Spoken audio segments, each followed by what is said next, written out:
Atenção, essa não é uma retrospectiva normal. Eu sou o Gustavo, esse é o canal Redes e Poder no Sistema Internacional e hoje a gente vai ver quais foram os principais temas e tópicos que aconteceram em 2020, mas que acabaram assumindo meio que um papel de lado B, em meio à crise do coronavírus, a crises econômicas e tensões geopolíticas. Hoje a gente vai ver o que aconteceu em 2020, mas a gente não se ligou tanto e a gente acabou não sabendo muito sobre. Espero que vocês gostem. Essa é uma produção especial para esse nosso fim de ano aqui no canal. Bom, pessoal, esse ano foi um ano muito desafiador, foi um ano muito diferente, foi um ano muito complicado, né, para várias questões, principalmente em razão da pandemia da Covid-19, que agora está voltando, né, numa segunda onda. Não que ela tenha ido em algum momento, mas que agora ela retornou com muita força. Então eu já começo aqui com um pedido para que todas e todos, se puderem, permaneçam em casa, cuidem de si, cuidem dos outros, né, todas aquelas pessoas que estão próximas de vocês, que porventura vocês vão ver, né, ao longo dessa semana de fim de ano, viram no Natal e tal, porque a gente está aí, embora a gente tenha uma vacina muito próxima, né, várias vacinas muito próximas para essa doença, é possível que a gente ainda demore um bom tempo para ter acesso de forma generalizada, né? Então, nesse ano tão difícil, a gente resolveu pensar aqui no canal em 3 tipos de temas diferentes para que a gente pudesse conversar agora no fim de ano e falar um pouquinho a respeito de tudo isso que aconteceu. A gente separou aqui algumas questões importantes sobre leis de segurança, conflitos em torno de questões de domínio territorial e disputas e arranjos territoriais. Então, espero que vocês gostem desse conjunto que a gente trouxe de informações que nos deixam sabendo, mais ou menos, algumas coisas que aconteceram em 2020, como a gente disse ali atrás, mais ou menos nessa ideia de lado B, as coisas que aconteceram, mas que acabaram passando por debaixo do radar, tá bom? Então, a gente vai começar agora. Bom, pessoal, além de ser o ano do coronavírus, 2020 pode ser considerado um ano muito importante para diversas questões de segurança internacional. Não apenas porque o ano começou com o assassinato do Qasem Soleimani, né, o líder das tropas extraterritoriais do Irã, né, um assassinato por parte dos Estados Unidos por meio de um drone no Iraque, do líder das tropas extraterritoriais do Irã, mas também porque ao longo do ano a gente foi ouvindo ou acompanhando mudanças muito importantes com relação ao tema da segurança e principalmente da segurança nacional. A gente teve alguns exemplos, alguns casos que foram aparecendo e que parecem denotar que 2020, junto com a pandemia do coronavírus, pode ser considerado também o ano da reformulação de diversas leis de segurança nacional. A gente está acompanhando já desde 2019 a implementação, por exemplo, da Lei de Segurança de Hong Kong, né? Uma lei que foi promulgada em 2019, mas que em 2020 começou a ter os seus primeiros efeitos, as primeiras questões práticas, né, de administração da segurança pública lá em Hong Kong, a partir justamente dessa ideia da nova Lei de Segurança Nacional, e num ano em que vários ativistas pró-democracia, pró-direitos humanos foram presos lá em Hong Kong, já tendo como base essa lei de segurança, que foi motivadora, né, de diversos protestos enormes lá em Hong Kong antes da pandemia do coronavírus. E durante também houve uma certa mobilização, mas que foi um pouco prejudicada em razão dessa característica pandêmica que do momento em que a gente está vivendo. Mas se lá na China isso se anunciava desde 2019, em 2020 também uma série de outros países também assinaram novas leis de segurança nacional ou alterações muito importantes, muito relevantes para as leis de segurança nacional que já tinham no seu território, né? Esse é o caso da França. A França que está discutindo aí uma nova lei de segurança que eles estão chamando Lei de Segurança Global, né? Uma nova lei que considera que desde a segurança pública, né? Ou seja, dos crimes cometidos na rua, os delitos cotidianos, até a atuação das Forças Armadas, existe um mesmo espectro de segurança, o mesmo contínuo, que é uma lógica que a gente tem observado também em outras leis de segurança que vêm sendo aprovadas, em outras discussões que vêm sendo tomadas com relação a esse tópico de segurança nacional ao redor do mundo. Né? A gente teve essa lei da França, que teve o famigerado artigo 24, né, que previa punição para quem filmasse ou divulgasse imagem de policiais que estivessem cometendo abusos durante a sua atuação profissional. Esse artigo provavelmente vai ser reescrito, esse artigo provavelmente vai receber uma nova redação e não vai ser colocado da mesma maneira como ele foi redigido, mas o resto da legislação lá na França, né, que diz, por exemplo, que empresas de segurança privada equivalem à força de segurança pública, ou que considera esse grande contínuo, né, que a gente anda falando, essa grande lógica de contínuo aí das questões de segurança, o grosso dessa lei ela deve passar, né, já que é o artigo 24 que chamou mais atenção, principalmente dos veículos de imprensa, e que deve ser alterado, mas o conteúdo essencial de considerar que o delito cotidiano na rua, né, esse delito que acontece de qualquer, né, assim, em qualquer sociedade, se equipara a questões de segurança nacional, esse conteúdo ele provavelmente deve passar. Então, a gente vem vendo de uma forma bem relevante essa discussão esse ano na França, mas outros países, como o México e a Coreia do Sul, aprovaram ao longo desse ano questões importantes para o tema da segurança nacional. No México, houve a aprovação por parte do governo do López Obrador, né, o presidente mexicano, de uma nova lei de segurança nacional que considera, por exemplo, agentes de segurança dos Estados Unidos como agentes estrangeiros querendo se infiltrar em temas internos, acabando com uma lógica de cooperação em termos de segurança que o México vinha estabelecendo já com os Estados Unidos desde há muito tempo. Já na Coreia do Sul, a grande preocupação é com a força do judiciário, né? Meio que na toada, no caminho que foi tomado lá na Coreia do Sul, desde o impeachment da antiga primeira-ministra Park, há uma discussão a respeito de qual o limite da força dos procuradores de justiça, principalmente, e se isso tem a ver com segurança nacional ou não. E isso é uma discussão muito importante que vem tomando corpo lá na Coreia do Sul, em meio a um ano, né, de aproximação com a Coreia do Norte, de aprovação de novas questões, como, por exemplo, a aprovação de uma lei de segurança nacional que proíbe que haja atuação de propaganda com relação à Coreia do Norte. Então, a Coreia do Sul, por exemplo, proibiu que os seus cidadãos fizessem ou criassem projetos, né, de, por exemplo, colocar panfletos em balões ou colocar grandes alto-falantes na área de fronteira, que era o costume de ativistas, né, de extremistas anti-Coreia do Norte.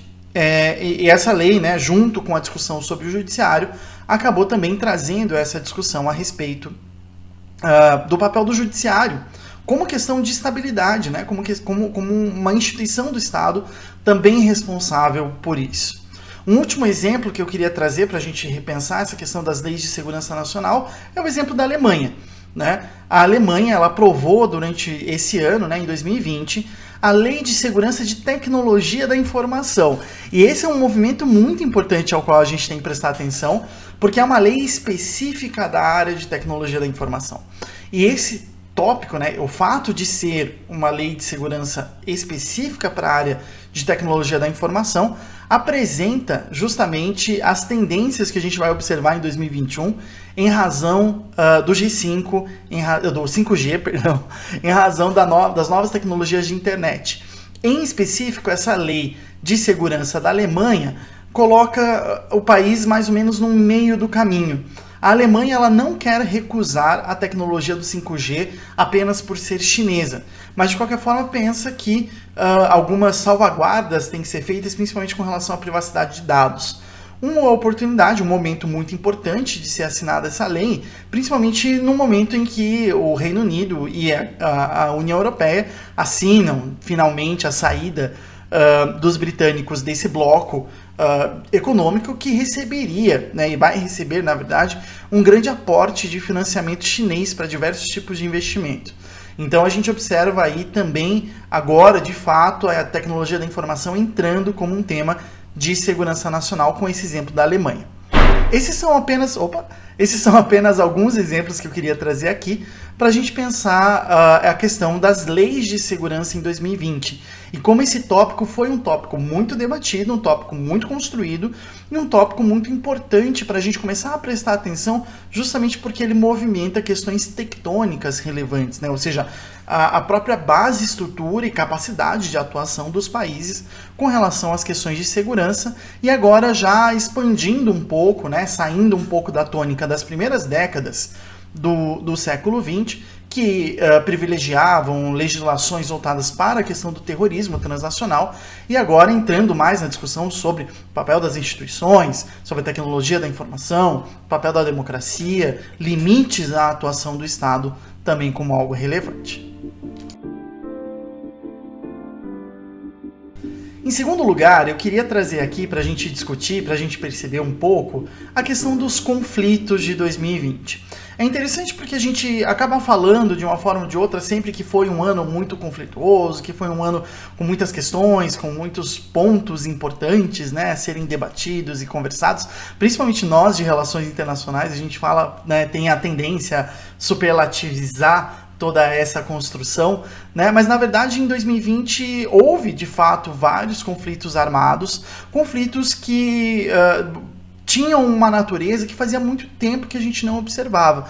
E acho que isso é uma tendência muito interessante da gente observar e por isso que a gente quis trazer aqui também para o canal. Aqui a gente está falando de conflitos que giram em torno não necessariamente do domínio de instituições, não giram em torno necessariamente em torno de questões econômicas, ou, por exemplo, de crime organizado, ou do terrorismo, mas sim de um tópico que tem ressurgido, na verdade, já desde 2014, como efeito, provavelmente, da crise de 2008, inclusive, provavelmente a primeira atividade que a gente vai fazer fora os vídeos do canal em 2021 é um curso sobre grandes potências, surgimento das grandes potências e a ligação disso com a crise de 2008, que eu acho que é um aspecto bem importante, né? Porque essa retomada da discussão sobre domínios territoriais acaba vindo mais ou menos nessa discussão desde 2008, né? Desde a construção um pouco dos efeitos da crise, né? E a incapacidade dos estados mesmo de obter recursos depois da crise de 2008, que foi uma crise muito pesada, uma crise muito importante para o mundo todo, né? Então, acho que é interessante, a gente fez uma listinha aqui, eu separei alguns desses conflitos para a gente pensar um pouquinho melhor sobre eles, né? Em primeiro lugar, eu queria trazer aqueles conflitos realmente novos, conflitos que surgiram em 2020, né, e um pouco das suas características principais, né?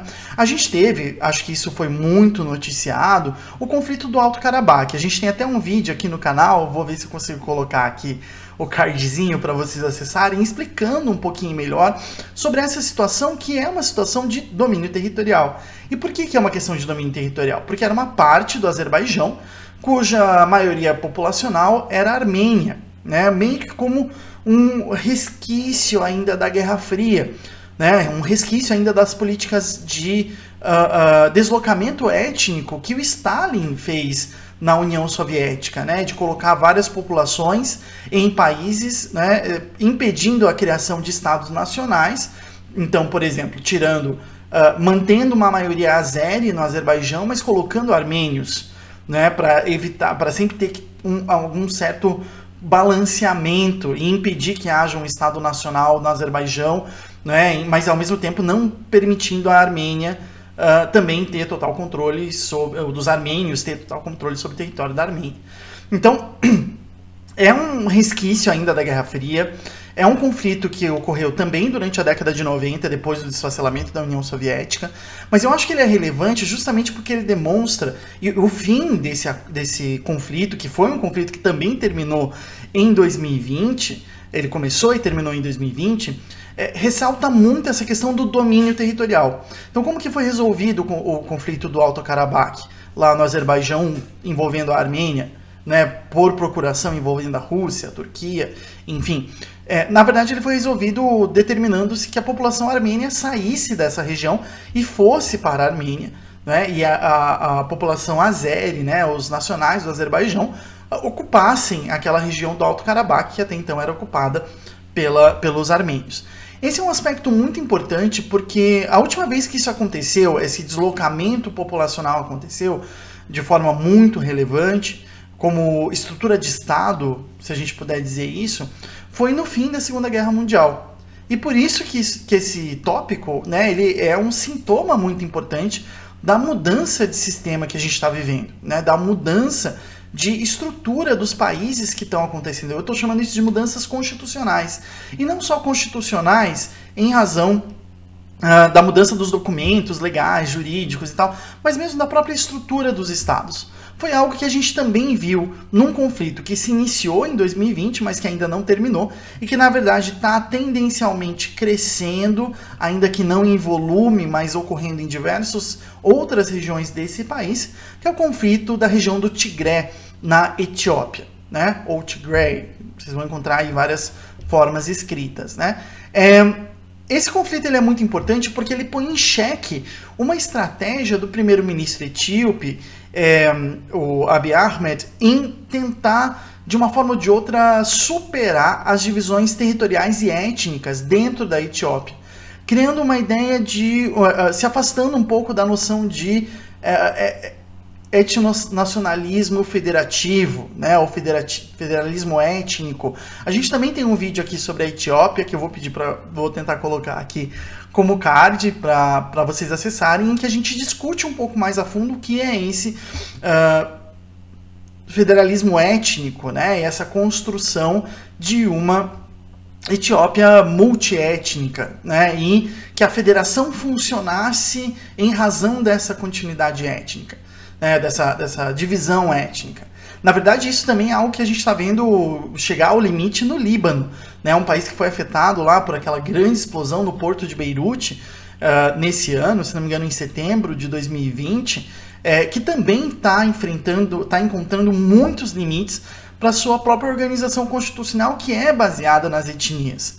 Um outro regime que a gente pode observar que está sofrendo com esses problemas é Israel, né, que também está se defrontando com os limites, né, da sua atuação étnica dentro do seu território, que nem resolve o problema dos israelenses e ou aumenta os problemas dos israelenses, inclusive a separação entre aqueles que estão nos assentamentos e aqueles que são mais seculares, mais voltados para um laicismo e o afastamento da religião da vida pública, e também não resolvem as questões de Israel com os países com os quais ela faz fronteira ou com a questão palestina em si. Então, a gente está observando mais ou menos essa questão que pode ser travestida de violência étnica, ou seja, né, uma violência direcionada a um grupo étnico, mas que, de uma forma ou de outra, traz a discussão sobre questões constitucionais. Algo que a gente observa também no outro conflito, nos outros dois conflitos iniciados em 2020, ou que tiveram um aprofundamento muito grande ao longo desse ano, que foi o conflito na Togolândia, a parte francófona da Gana, né, do país Gana, em que essa parte ela demanda, de uma forma ou de outra, uma equalização com a parte anglófona do país, e aí a possibilidade de uma separação mesmo do território, dependendo do avanço desse conflito e da forma como ele for resolvido. Ao mesmo tempo, com a normalização das relações entre Marrocos e Israel e apoio dos Estados Unidos, retorna o conflito do Saara Ocidental no Marrocos. Agora, no finzinho de 2020, a gente retoma a discussão sobre o Marrocos ter invadido essa região do Saara Ocidental no momento em que a então província Rio do Ouro declarava sua independência com relação à Espanha. Então, a gente vê aí, de novo, né, uma questão constitucional, uma questão, portanto, né, de discussão dos grupos privilegiados dentro de um país ou outro, que acaba envolvendo, em alguns casos, questões étnicas ou não. Também acontece, de uma forma ou de outra, né, um conflito. É interessante a gente trazer também que não foram só conflitos que foram iniciados, mas houve também conflitos que acabaram em 2020. É algo que eu acho que a gente tem que comemorar de uma forma ou de outra, ainda que nem sempre com uma divisão muito justa, porque um deles foi o próprio conflito do Alto Karabakh, lá no Azerbaijão, que acabou depois de um momento muito grande de conflito, guerra e muitas mortes causadas, né, lá na região.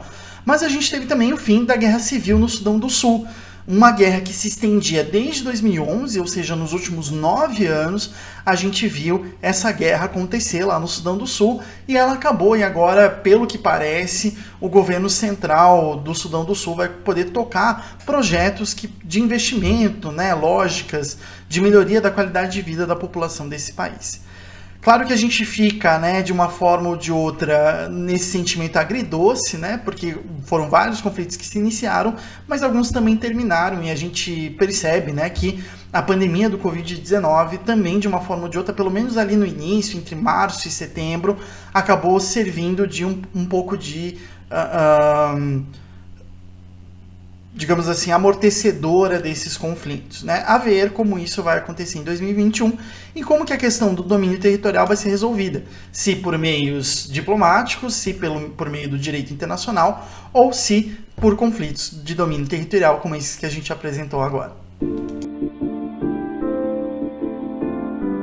Bom, a última parte dessa nossa retrospectiva lado B, digamos assim, ela tem a ver com disputas, né, territoriais, conflitos, né, arranjos territoriais que não estão sendo praticados por meio de conflitos em si, né, não estão acontecendo em razão de conflitos armados entre países e tudo mais, mas que têm levantado algumas questões importantes, principalmente na ideia de arranjos territoriais, ou seja, não tanto com relação ao domínio, mas como que vai se dar a fluidez, a circulação, a fixação, o estabelecimento de novas fronteiras, de menos fronteiras, ou a definição de direitos territoriais de um país sobre alguma região ou outra, né?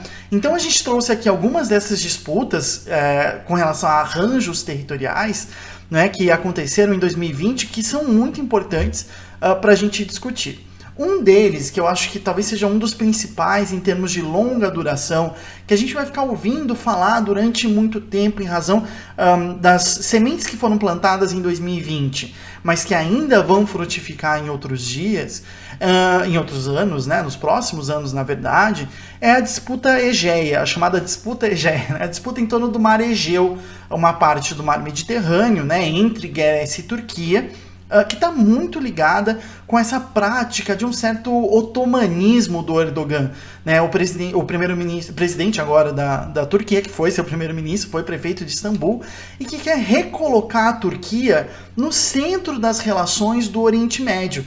Isso é mais ou menos o que a gente está chamando de otomanismo do Erdogan. Claro que tem uma série de outras características, tem uma questão religiosa, nacionalista muito importante, que quebra uma tradição da Turquia desde a sua fundação em 1922, né, o fim do Império Otomano e a fundação da República Secular Turca e a prevalência dos militares lá na Turquia, mas na verdade essa disputa é uma disputa marítima, né? É uma disputa em torno do mar Egeu, e que tem acontecido principalmente por causa de uma série de ilhas que a Turquia e a Grécia têm disputado ali naquela região nas últimas décadas, mas que tem muito mais a ver com essa prática do Erdogan de tentar colocar a Turquia no centro dos assuntos, pelo menos do mar Mediterrâneo Oriental, se colocando mais ou menos também, queira ou não, como o Império Otomano se colocava, ou seja, como ponto de encontro entre a China, a Rússia, a África e a Europa, né? E esse ponto, essa colocação, tem muito a ver com as práticas marítimas que a Turquia, que o Erdogan quer colocar em prática por causa da Turquia. Surpreendeu todo mundo uma viagem que o Erdogan fez à Líbia, onde ele assinou com o governo não reconhecido lá do país uma ligação marítima que liga a Líbia e a Turquia, né, de norte a sul, criando na prática um corredor justamente nessa região mais oriental do mar Mediterrâneo, onde há petróleo, onde há gás, onde há possibilidade de exploração marítima, por onde passa, queira ou não, o canal de Suez, ali no Egito, né? Então essa ligação marítima entre a Líbia e a Turquia tende a aumentar as tensões da Turquia com a Grécia, principalmente, né? E a gente também tem que observar como que essa ligação marítima vai afetar os outros países ali da região, como o Egito, como Israel, como o Líbano e como a Síria, né? O Erdogan, ele não é muito tão próximo do Putin como a gente acredita aqui no Brasil. E isso pode representar um problema na relação entre Turquia e Rússia, esse otomanismo ou essa disputa de uma forma ou de outra entre Grécia e Turquia em torno do Mar Egeu, mas na verdade essa prática otomanista do Erdogan com relação pelo menos ao Mar Mediterrâneo Oriental, se não ao Mar Mediterrâneo como um todo, né? Outra situação que a gente está acompanhando e que é muito importante para entender essa ideia de arranjos territoriais é o próprio Brexit, né? A saída do Reino Unido da União Europeia e as questões que vão aparecendo em razão desse processo de saída. O mais importante, talvez, porque mais consolidado e com mais possibilidade de acontecer, é o próprio independentismo escocês, né? Ou seja, essa possibilidade... Eu tô com um problema aqui com o meu cabelo, desculpa. Deixa eu só arrumar aqui um pouco pro outro lado. Aí, pronto, desculpa. Mas essa prática, né, esse independentismo escocês, essa possibilidade da Escócia de sair do Reino Unido, e não só a Escócia, porque na verdade esse independentismo escocês vai depender muito da posição da Irlanda do Norte. Se a Irlanda abriu-se a possibilidade da Irlanda do Norte se reunificar com a República da Irlanda, né, formando apenas uma entidade política na Ilha da Irlanda, em razão de os irlandeses do Norte terem a possibilidade de escolher se eles querem, se eles se sentem mais confortáveis pelas leis do Reino Unido fora da União Europeia ou pelas leis da União Europeia. Então, tanto a Irlanda do Norte quanto a Escócia estão discutindo essa possibilidade de se tornarem independentes de Londres.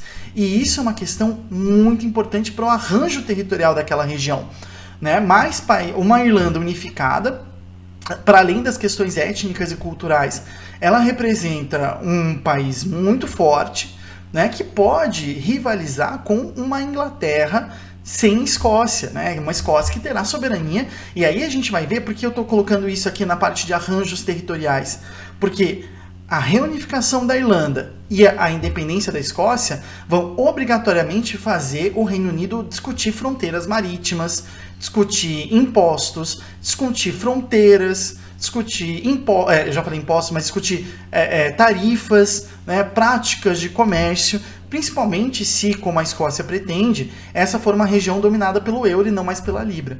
Então a gente tem que observar isso como uma questão de arranjo territorial, assim como a situação de Gibraltar na fronteira com a Espanha. Ontem, estou gravando esse vídeo hoje, dia 30, quando ele vai sair, quando ele vai ao ar, mas ontem, no dia 29, a ministra das Relações Exteriores da Espanha falou que havia uma grande preocupação de um Brexit duro, né, sem acordo, sem organização, com relação a Gibraltar. A Pedra de Gibraltar, que é um território, né, britânico, mas que faz fronteira com a Península né, com a Península Ibérica, né, com a Espanha, enfim. E essa situação de Gibraltar, assim como a situação das Falklands ou Malvinas, não está incluída no acordo do Brexit. Então, o que vai acontecer com Gibraltar e o que vai acontecer sem as Falklands, agora que a União Europeia não mais reconhece o Reino Unido como um de seus membros e, portanto, não apoia a pretensão territorial do Reino Unido com relação a esses territórios, as Falklands ou a Gibraltar. No caso de Gibraltar, o problema é mesmo prático, pragmático, né? Como que vai acontecer a vida cotidiana nessa região, né? Aí, depois do Brexit, depois da saída do Reino Unido da União Europeia. Já no caso das Falklands, o que pode começar a acontecer é que a União Europeia não vai necessariamente apoiar a Argentina, mas não vai reclamar se navios argentinos e principalmente navios japoneses e chineses estiverem pescando nas ilhas, no mar territorial ali das Ilhas Falklands, porque isso já não mais diz respeito à União Europeia. Então, por isso a gente está falando bastante em arranjos territoriais, né? Porque essas mudanças elas acabam afetando de uma forma ou de outra a forma como a circulação acontece nesses territórios. Da mesma forma, essas alterações são visíveis nesses acordos que a gente já falou ali em cima, entre Israel e alguns países árabes, né? Israel normalizou suas relações diplomáticas com os Emirados Árabes Unidos, com o Bahrein, com o Sudão e com o Marrocos, criando uma nova realidade de circulação na região, principalmente pelo início das viagens comerciais aéreas entre Israel e esses países árabes, né, permitindo de uma forma ou de outra um novo tipo de circulação, uma nova potencialidade, inclusive econômica, com prejuízos, inclusive, para alguns países da região. E a ideia de Israel, ela é muito, embora tenha sido muito baseada pelo apoio do presidente Donald Trump e do seu genro, né, o Jared Kushner, na verdade, ela visava de uma forma ou de outra, permitir uma certa autonomia de Israel com relação aos países do seu entorno. Então é interessante a gente perceber isso, né? Síria, Líbia, sempre foram um problema para Israel. Irã, né? Sempre foram um problema. Israel sempre encarou esses países como um problema. E esses estados com os quais Israel normalizou suas relações, Emirados Árabes Unidos, Bahrein, que ficam no Golfo Pérsico, o Sudão, que fica mais ao sul, né, na África, o Marrocos, que fica lá na costa atlântica do continente africano, são países que não estão próximos de Israel, mas que podem servir de ponta, né, e principalmente podem servir de plataforma para chegar em outras regiões mais difíceis de Israel acessar, e dando para Israel, de uma forma ou de outra, uma autonomia muito maior no momento em que, por exemplo, a União Europeia retira o seu apoio às práticas de assentamento e tudo mais, e o governo Trump sai de cena nos Estados Unidos. Então Israel não pode mais contar com os Estados Unidos apoiando eles de forma tão peremptória como no caso do Trump, né? Os Estados Unidos vão continuar sendo aliados de Israel, mas provavelmente eles vão ser mais menos, digamos assim, aptos a não questionar os planos, principalmente de Benjamin Netanyahu, né? Então, criando uma nova realidade ali para Israel na região. Por fim, para a gente terminar essa nossa retrospectiva lado B, é importante a gente observar as disputas marítimas que aconteceram em 2020, que não foram muitas, tá? A gente não teve muitas disputas marítimas em 2020, mas que aquelas que a gente teve foram significativas, né? A mais importante, talvez, seja aquela entre Venezuela e Guiana, aqui no norte da América do Sul, né? A Guiana descobriu o petróleo, né, numa região marítima próxima do seu litoral em 2013, né, uma quantidade muito grande de petróleo, mas essas regiões, por mais próximas que sejam da Guiana, pertencem à Venezuela, em razão da definição do mar territorial venezuelano e as práticas que estão acontecendo. A questão é que essas regiões agora começam a ser pleiteadas pela Guiana, né? E começa a acontecer aí de uma forma ou de outra um conflito entre os dois países, uma Venezuela que já não tem mais capacidade de atuar diplomaticamente de forma livre como tinha alguns anos atrás, né? Até a morte do Chávez, né? Do Hugo Chávez, e uma Guiana que de uma forma ou de outra começa a ser apoiada pelos Estados Unidos, começa a ser apoiada pelo Brasil, né, de uma forma ou de outra, contra a Venezuela, né, para a possibilidade de exploração de petróleo e tudo mais. Essa discussão, ela não é nova, como eu já disse, ela vinha já, por exemplo, no caso do Brasil, de apoiar a Guiana para que seja uma região de exploração da Petrobras, pelo menos desde 2013, quando foram descobertos esses campos de petróleo. Então ela não é recente, o Brasil não está apoiando a Guiana de agora, né? Mas provavelmente a gente vai ouvir falar sobre isso, porque isso vai causar rearranjos numa região com muitos mares territoriais que podem sofrer alterações em razão dessa alteração, que é o Mar do Caribe, né? Então, algo a observar, né, de longa duração. A Comissão de Limites da Plataforma Continental, que é uma comissão criada dentro do escopo da Convenção das Nações Unidas para o Direito do Mar, recebeu apenas 2 submissões em 2020 de redefinição de mar territorial, né? E aí tem uma questão interessante. As 2 questões foram levantadas por países da América Latina, né? A primeira foi uma submissão conjunta entre Costa Rica e Equador para determinar, né, a divisão entre as Ilhas Coco, pertencente à Costa Rica, e as Ilhas Galápagos, no Oceano Pacífico, pertencentes aí ao Equador, né? Que na verdade é um acordo entre esses países contra, de uma forma ou de outra, a Colômbia, determinando a extensão da plataforma continental, né, e fazendo com que o caminho que passa, que vem do Oceano Pacífico e vai em direção ao Canal do Panamá, passe pela Costa Rica e pelo Equador antes de chegar nos mares territoriais colombianos. A gente tem que observar como que isso vai ser tocado. Por fim, um outro movimento que aconteceu também foi na América do Sul, né? Foi um país da América do Sul, o Chile, que pleiteou a extensão em direção a leste das águas territoriais da província da Ilha de Páscoa, né? Então você tem a Ilha de Páscoa, ele pretendeu aumentar em direção à América do Sul, né? E ele aumentou, a pretensão do Chile é de aumento em 50% da área a ser controlada pelo país em razão de novas descobertas ali no leito oceânico, né? A criação de novos desenhos com relação àquilo que pertenceria ou não pertenceria a essa província da Ilha de Páscoa. Provavelmente esse pleito do Chile vai passar porque não tem nenhum outro país envolvido, né? Apenas o Chile e depois águas internacionais. Mas é interessante a gente perceber que tanto no caso das da Ilha de Páscoa, né, da província da Ilha de Páscoa do Chile, quanto das Ilhas Coco da Costa Rica e das Ilhas Galápagos do Equador, na verdade a gente está falando de algo que a gente já vinha considerando nos últimos anos, as pessoas já vinham falando, mas que agora começa a tomar materialidade, que é a transformação do Oceano Pacífico no principal cerne da troca comercial mundial, né? Esses países estão tendo interesse no Oceano Pacífico, provavelmente em razão disso. Bom, gente, esse vídeo já ficou enorme, né? Muito maior do que o normal, porque não foi fácil esse ano. A gente pretendeu trazer aqui mais ou menos um lado B, né, do ano de 2020.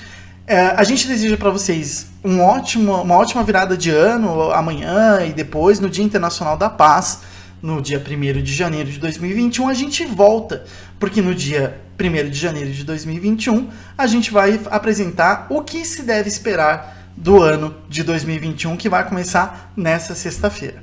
Tá bom, gente? Espero que vocês tenham gostado. Não esqueçam de compartilhar esse vídeo se curtiram, curtir se não curtiram ainda, se inscrever no canal, apertar o sininho para receber as nossas notificações e falar aqui nos comentários quais outros fenômenos, quais outros acontecimentos lá do B que aconteceram em 2020 que vocês querem que a gente comente aqui.